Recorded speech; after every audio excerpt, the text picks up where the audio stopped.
अश्विन मासरे भी हेब बैशाख मास परी ताती आउ छांची 38 डिग्री छुईबा पारद खरा को बाहरुथिले सावधान 5 तारिख पुणी प्रबल वर्षा किंतु एबे खरा को रुहंतु सतर्क।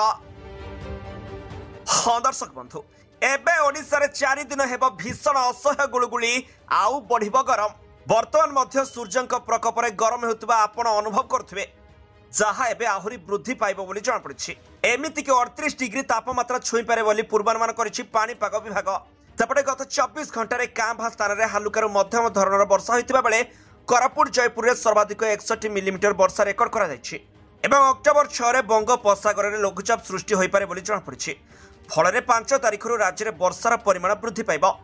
5 तारिख 10 तारिख जाए राज्यर विभिन्न स्थान में विक्षिप्त वर्षा हेब।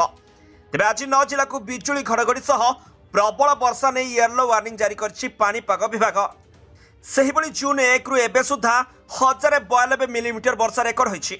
साधारण भावे एही समय मध्यरे 1150 मिलीमीटर वर्षा होइथाय।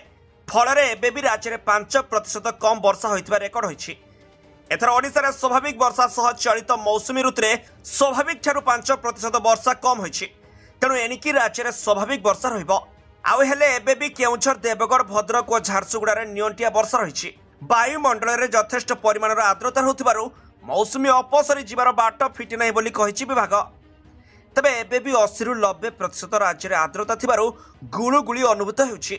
सेपटे आकाश निर्मल सह मेघमुक्त रहिथिबारु आसंता 4 दिन विशेष वर्षा नाही। गाँ भाँ स्थान में बिजुली घड़घड़ी सह वर्षा रहिबो। अन्यपटे दिन तापमात्रा बढ़िबो बोली जଣା पड़िछि। तेणु एने किछि दिन गुळुगुळी अनुभूत हेबो बोली जଣା पड़िछि। Bureau report G7 Odia.